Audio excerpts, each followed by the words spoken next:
Anime एक ऐसा medium जो कि हमें हंसाता है, रुलाता है और हमारे दिल में बस जाता है।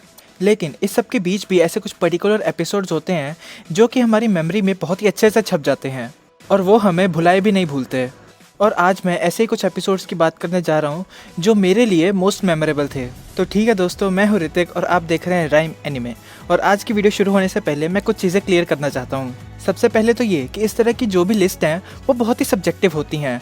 तो ये जो सभी एनिमे मैंने इसमें रखे हैं वो मैंने अपने हिसाब से रखे हैं। अगर आपको इनमें अपना कोई मेमोरेबल एपिसोड या एनिमे नहीं मिलता तो प्लीज़ इस वीडियो को हेट मत दीजिएगा।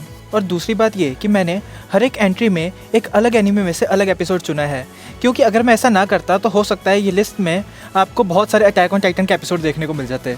और फाइनली वीडियो शुरू करने से पहले मैं एक स्पॉइलर अलर्ट देना चाहूँगा, क्योंकि इसमें मैंने जो भी एनिमे रखे हैं उनका कुछ ना कुछ स्पॉइलर आपको मिल जाएगा। तो इसीलिए अगर आप स्पॉइल नहीं होना चाहते तो अपने रिस्क पे ही इस वीडियो में आगे बढ़ें। तो अब हम फाइनली इस वीडियो को शुरू करते हैं। नंबर 10 पर हमारे पास है वन पंच मैन सीज़न 1 का एपिसोड 12 द स्ट्रॉन्गेस्ट हीरो। और ये एपिसोड जो था ये वन पंच मैन सीज़न 1 का फिनाले था। पहली बार जो साइतामा का ओपोनेंट है वो उससे एक पंच में नहीं हारा था, इसीलिए इस फाइट के राउंड बहुत ही ज़्यादा हाइप थी। हालांकि हमें फिर भी पता था कि साइतामा बहुत ही आराम से इस फाइट को जीत सकता है। लेकिन ये एपिसोड और पर्टिकुलरली ये फाइट बहुत ही ज़्यादा मज़ेदार थी, क्योंकि बोरोस लगातार अपनी पावर बढ़ाता रहा और नए और पावरफुल मूव साइतामा पे यूज़ करता रहा।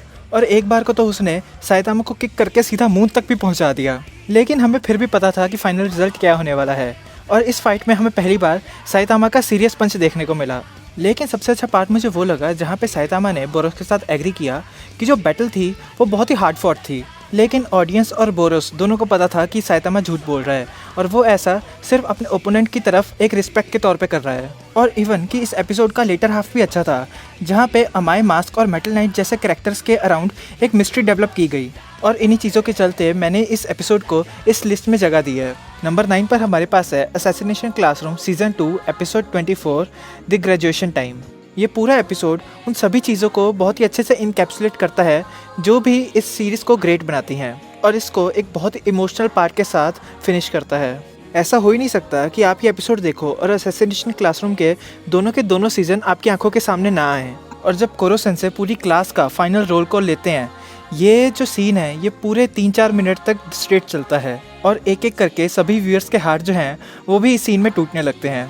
और फाइनली जब कोरो सेंसे डिसअपियर होते हैं तो पूरी क्लास और व्यूअर्स कुछ नहीं कर सकते रोने के सिवाय।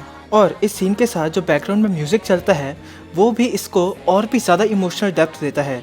और इन्हीं चीज़ों के चलते ये एपिसोड मेरे लिए तो बहुत ही ज़्यादा मेमोरेबल था।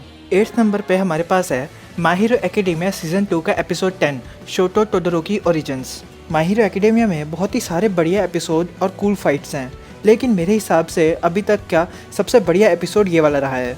इस एपिसोड में हमें टोडोरोकी और उसके फादर के साथ उसके रिलेशनशिप के बारे में पता लगता है, और हमें ये भी पता लगता है कि मिडोरिया क्यों चाहता था कि टोडोरोकी अपनी फुल पावर यूज़ करे।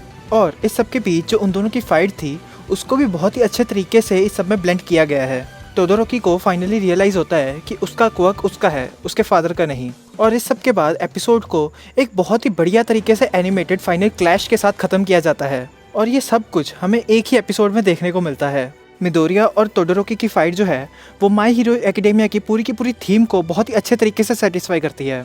इन्हीं सब चीज़ों के चलते ये एपिसोड मेरे लिए बहुत ही ज़्यादा रिवॉचेबल है और मेमोरेबल भी है। नंबर 7 पर हमारे पास है टोक्यो घूल सीज़न 1 एपिसोड 12 टाइटल्ड घूल। अब ये ज़रूरी तो नहीं कि कोई चीज़ सिर्फ अच्छे रीजंस के करके मेमोरेबल हो। इस एपिसोड से पिछले वाले एपिसोड्स में हमने देखा था कि कैसे कानकी को टॉर्चर किया जा रहा होता है, और इस एपिसोड में फाइनली कानकी ब्रेक्स और उसकी पूरी फिलॉसफी शैटर हो जाती है। उसे रियलाइज़ होता है कि एक गुड गाय बने रहने में और न्यूट्रल रहने में कोई बेनिफिट नहीं है। और फाइनली जब कानकी अपनी चेयर से उठ के उसको मारता है जो उसे टॉर्चर कर रहा है, तो हमें एज ए ऑडियंस एक सेटिस्फेक्शन तो होती है, लेकिन हम किसी न किसी पॉइंट पे बहुत ही सैड भी होते हैं उसके लिए। ये एपिसोड एक तरह से बहुत ही ज़्यादा सिंबॉलिक है इस चीज़ के लिए कि कैसे ये क्रूअल वर्ल्ड कानकी जैसी प्योर सोल्स को ब्रेक करता है। और इन्हीं चीज़ों के चलते ये एपिसोड मेरी मेमोरी में आज भी फ्रेश है। नंबर 6 पर हमारे पास है Boruto episode 65 father and child. अभी मैं जानता हूँ कि सभी लोगों को बोरुटो का मजाक उड़ाना बहुत ही ज़्यादा पसंद है और ये इसके डिज़र्विंग भी है, लेकिन जो चीज़ ज़्यादा बुरी नहीं है वह है बोरुटो की मांगा। अगर आप बोरुटो की मांगा पढ़ोगे तो आपको रियलाइज़ होगा कि ये सीरीज़ उतनी भी बुरी नहीं है जितना एनीमे इसे बना देता है। लेकिन अगर मैं इस स्पेसिफिक एपिसोड की बात करूं तो ये स्पेसिफिक एपिसोड मांगा काउंटर पार्ट से कई गुना अच्छा है। इस एपिसोड में हमें फाइनली एक बार फिर से नारुतो और सास्के की जोड़ी देखने को मिलती है।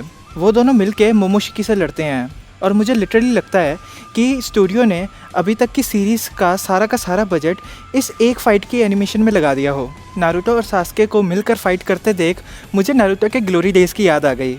इवन की जो बैटल म्यूज़िक है वो भी इन्होंने ओरिजिनल नारुतो का यूज़ किया है। इवन की इस एपिसोड के एंड का सीक्वेंस जहाँ पे बोरुतो और सास्के टीम अप करते हैं और बोरुतो शूरिकेन में ट्रांसफॉर्म होकर मोमोशिकी पे अटैक करता है, वो एक बहुत ही क्लियर रेफरेंस है सबसे पहली बैटल में जहाँ पे नारुतो और सास्के मिलकर ज़ाबुज़ा से लड़े थे।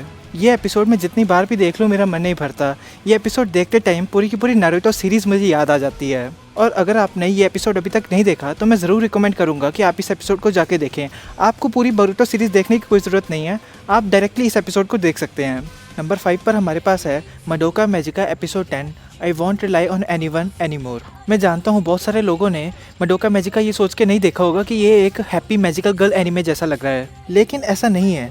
इसको गेन उरोबुची ने लिखा है जो कि अपनी डार्क फिक्शनल स्टोरीज लिखने के लिए बहुत ही ज़्यादा फेमस है। फॉर एग्जाम्पल साइकोपास एनिमे की स्टोरी भी उसी ने लिखी है। तो मैं हाईली रिकमेंड करूँगा कि आप में से जिन्होंने मडोका मैजिका नहीं देखा वो ज़रूर इसे देखें। अभी टॉपिक पे वापस आते हुए मैं बहुत ही ज़्यादा कंफ्यूज था कि मुझे एपिसोड नंबर 8 या एपिसोड नंबर 10 को इस लिस्ट में रखना है। एपिसोड नंबर 8 वो है जहाँ पे हमें सायका की सैडनेस और उसके साथ हुई ट्रेजेडी का पता लगता है और साथ ही साथ हमें विचेस के ओरिजिन का भी पता लगता है। लेकिन एट दी एंड मैंने एपिसोड नंबर 10 को इस लिस्ट में रखने का सोचा जो कि आई बिलीव उससे भी ज़्यादा अच्छा है। एपिसोड नंबर 10 में होमुरा के अराउंड जो भी सारी मिस्ट्री होती है वो सारी की सारी क्लियर हो जाती है और हमें पता लगता है कि वो स्टोरी की शुरुआत से क्या कुछ कर रही है सिर्फ मडोका को बचाने के लिए। इस एपिसोड के बाद मुझे उस बेचारे के लिए जेन्युइनली बहुत ही ज़्यादा बुरा लगता है। हालांकि मैं ये तो नहीं कह सकता कि मुझे ये एपिसोड रिवॉच करना बहुत ही ज़्यादा पसंद है, लेकिन ये एक ऐसा एपिसोड है जिसे मैं भुला नहीं सकता। नंबर 4 पर हमारे पास है attack on Titan season 3 episode 17 hero. ये एपिसोड आई बिलीव अभी तक का अटैक ऑन टाइटन का सबसे बेस्ट एपिसोड है। सबसे पहले हमने इस एपिसोड में बीस्ट टाइटन और लीवाई की फ़ाइट देखी। वैसे फाइट कहना उसे सही नहीं होगा क्योंकि टेक्निकली वो तो सीधा सीधा मैसेकर था। उसके बाद हमने राइनर को हारते हुए देखा और एट दी एंड जो कि इस एपिसोड की हाईलाइट भी थी वो थी आर्मिन का sacrifice to defeat colossal titan. ये एक सिंगुलर एपिसोड इससे पिछले 3-4 एपिसोड्स का एक प्रॉपर क्लाइमैक्स है जो कि उन एपिसोड्स के बिल्डअप को प्रॉपरली कैपिटलाइज करता है। इस वीडियो की रिकॉर्डिंग के टाइम तक अटैक ऑन टाइटन का 4th सीज़न अभी रिलीज़ नहीं हुआ है, लेकिन मेरी होप्स पूरी हैं कि वो किसी न किसी पॉइंट पे इस एपिसोड को भी सरपास कर पाए। अभी नंबर 2 पर हमारे पास है डेथ नोट एपिसोड 2 कॉन्फ्रंटेशन। और मैं सही बताऊंगा यही एक वो एपिसोड था जिसने मेरी journey as a anime fan शुरू की। डेथ नोट से पहले तक मैंने सिर्फ ड्रैगन बॉल जी, नारुतो और पोकेमॉन के एपिसोड्स देखे थे, वो भी तब जब वो टीवी पर आया करते थे। लेकिन ये वो एपिसोड था जहाँ पे मुझे पता लगना शुरू हुआ कि आखिर एनिमे होता क्या है। ये वो एपिसोड था जहाँ पर स्टोरी में एल की इंट्रोडक्शन हुई थी and I was blown away कि कैसे उसने एक ही बार में किरा की लोकेशन एक शहर में पिन पॉइंट कर ली। आप इस चीज़ को इमेजिन करके देखिए, लाइट के पास एक ऐसी नोटबुक थी जिससे वो किसी को भी मार सकता है बिना किसी को भी पता लगे। उसके पास एक ऐसा वेपन था जो कि किसी भी नॉर्मल सिचुएशन में कभी डिटेक्ट नहीं किया जा सकता, लेकिन एल ने तब भी इस चीज़ का पता लगा लिया। मैं एक्सप्लेन नहीं कर सकता कि मैंने जब ये एपिसोड पहली बार देखा था मुझे कितना अमेजिंग लगा था। जब भी मुझे अपने किसी दोस्त को एनीमे देखने पर लगाना होता है तो मैं उसे डेथ नोट के सिर्फ पहले 2 एपिसोड दे देता हूँ और उसे बोल देता हूँ कि पहले 2 एपिसोड देखने में तो कुछ नहीं जाएगा ना, देख ले, अगर नहीं अच्छे लगते तो आगे मत देखियो। और लिटरली हर बार वो पहले 2 एपिसोड देखने के बाद मुझसे बाकी की सीरीज़ मांगते हैं या फिर मुझसे पूछते हैं कि बाकी की सीरीज़ मैं कहाँ से देखूँ। अगर आप चाहो तो आप भी इस ट्रिक को ट्राई करके देख सकते हो और मैं गारंटी देता हूँ कि मोस्ट ऑफ टाइम ये ज़रूर काम करेगी। नंबर 2 पर हमारे पास है वन पीस का episode number 312 title thank you Mary the sea of separation in the snow. One Piece में बहुत सारे इमोशनल करने वाले मोमेंट्स हैं, लेकिन मैं सही बताऊंगा ये वो एपिसोड है जिसने मुझे सबसे ज़्यादा रुलाया है। इस एपिसोड से पहले हमने देखा था कि कैसे गोइंग मैरी एनिस लॉबी तक पहुंच गई थी स्ट्रॉ हेड क्रू को बचाने के लिए, लेकिन फाइनली जब वो शिप अपनी लिमिट पर होती है तो लूफी को एक हार्ड डिसीजन लेना ही पड़ता है। सभी स्ट्रॉ हेड मेंबर्स मैरी को एक फ्यूनरल देते हैं और हमें ऐसा लगता है जैसे हमारी फैमिली का कोई मेंबर हमें छोड़ के जा रहा हो। और ये ज़्यादा सैड इसलिए है क्योंकि इस शिप को कभी इनएनिमेट ऑब्जेक्ट की तरह ट्रीट नहीं किया गया, बल्कि हमें स्टोरी में साफ साफ बताया गया था कि वो शिप्स जिनको कि बहुत केयर के साथ रखा जाता है उनको भी अपनी एक सोल मिल जाती है। और ये हमने देखा भी था जब मैरी ने मल्टीपल टाइम्स क्रू मेंबर्स से बात की थी। जलती हुई मैरी की साइट, गिरते हुए स्नो और रोते हुए स्ट्रॉ हैट मेंबर्स, इस सभी के साथ बैकग्राउंड में चलता हुआ बहुत ही सुंदर म्यूज़िक और मैरी के साथ बिताए गए सभी फ्लैशबैक्स, ये सब चीज़ें मिलके इस सीन को और भी ज़्यादा इमोशनल डेप्थ देती हैं। और at the end Luffy Mary को एक फाइनल थैंक यू बोलता है उन्हें यहाँ तक पहुँचाने के लिए। मैंने कभी नहीं सोचा था कि मैं एक शिप के फ्यूनरल पे रहूँगा, लेकिन वन पीस ने मुझे और कई दूसरे लोगों को गलत प्रूव किया है। At last, number 1, demon slayer, episode 19, titled Hinokami. मैं ये बात ज़रूर एडमिट करूँगा कि डीमन स्लेयर किसी भी स्टैंडर्ड के हिसाब से कोई one of the best anime नहीं है, लेकिन ये एक एपिसोड ज़रूर है। अगर मैं आप लोगों से पूछूं कि आपको डीमन स्लेयर में से क्या चीज़ सबसे ज़्यादा याद है, तो मैं गारंटी देता हूं कि आपके दिमाग में सबसे पहली चीज़ आएगी एपिसोड नंबर 19। इस एक एपिसोड के करके डीमन स्लेयर की पॉपुलैरिटी कहां से कहां पहुंच गई थी और इवन कि ये ट्विटर पे भी ट्रेंडिंग हो गया था। इस एपिसोड में हमें तांजिरो और लोअर डीमन मून रुई की फाइट देखने को मिली। रुई जो है वो तांजिरो के लिए बहुत ही ज़्यादा पावरफुल साबित हो रहा था। इवन कि तांजिरो की स्वॉर्ड भी उसने बहुत ही ईजिली कट कर दी। जब तांजिरो मरने ही वाला था तब वो अपने फादर की सिखाई गई ब्रीदिंग टेक्निक याद करता है और उसकी हेल्प से हिनोकामी कागुरा की पावर अनलिश कर देता है और बहुत ही beautiful soundtrack Kamado Tanjiro no Uta background में चलना शुरू हो जाता है। इवन कि नेजुको भी फर्स्ट टाइम अपनी ब्लड डीमन आर्ट यूज़ करती है और जब तांजिरो सक्सेसफुली रुई का सर काट देता है तो पूरी स्क्रीन एक क्रिम्जन रेड कलर के साथ भर जाती है और एट सेम टाइम एपिसोड को ख़त्म कर दिया जाता है with same song carrying on to credits. ये सीन एक परफेक्ट एग्जांपल है कि कैसे एक बढ़िया एनिमेशन और साउंड ट्रैक किसी भी सीन को इतना लिफ्ट कर सकता है कि जैसे ही उस शो का नाम लिया जाए तो वो सीन सबसे पहले आपके माइंड में आए। और इन्हीं चीज़ों के चलते मैंने इस एपिसोड को इस लिस्ट में नंबर 1 पे रखा है। तो ठीक है दोस्तों, इसी के साथ मेरी आज की लिस्ट ख़त्म होती है।